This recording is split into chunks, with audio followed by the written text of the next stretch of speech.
তোমরা যারা যারা কম্পিটিটিভ এক্সামের জন্য প্রিপারেশন নিচ্ছ তারা নিশ্চয়ই জানবে যে এই ধরনের প্রশ্ন কতটা ইম্পর্টেন্ট। চলো দেখে নিই কয়েক সেকেন্ডে কিভাবে তোমরা পরীক্ষায় সলভ করবে।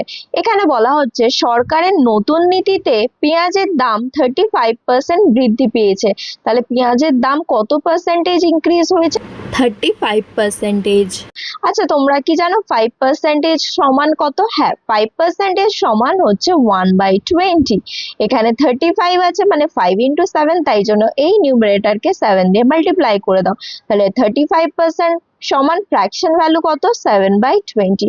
এটা কিন্তু মুখে মুখে করে নেওয়ার চেষ্টা করতে হবে। তাহলে এত কি হয়েছে? বৃদ্ধি পেয়েছে বা ইনক্রিজ হয়েছে। এবার প্রশ্নতে জিজ্ঞাসা করা হয়েছে কোন ব্যক্তির পেঁয়াজের ব্যবহার শতকরা কত কম করলে তার খরচার বৃদ্ধি হবে না।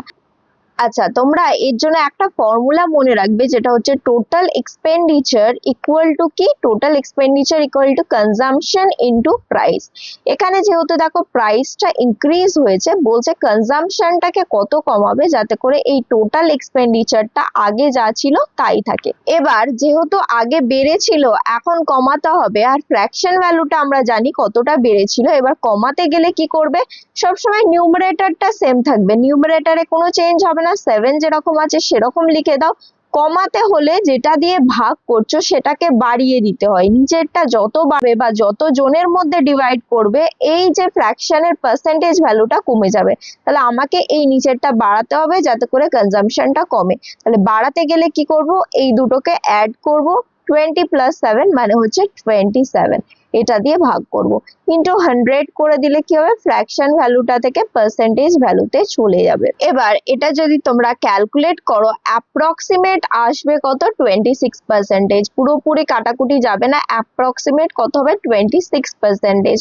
তাহলে ডিরেক্টলি তোমরা আনসার মার্ক করতে পারছো অপশন নাম্বার 3। তোমাদের যদি এই ভিডিওর কন্টেন্ট ভালো লেগে থাকে আর আগামী দিনে যদি এরকম আরো অসাধারণ কন্টেন্ট পেতে চাও তাহলে অবশ্যই লাইক, সাবস্ক্রাইব এবং বন্ধুদের সাথে অনেক অনেক শেয়ার করার রিকোয়েস্ট রইল। দেখা হচ্ছে পরবর্তী ভিডিওতে আরো এরকম অসাধারণ কন্টেন্ট নিয়ে। সঙ্গে থাকো, শিখতে থাকো।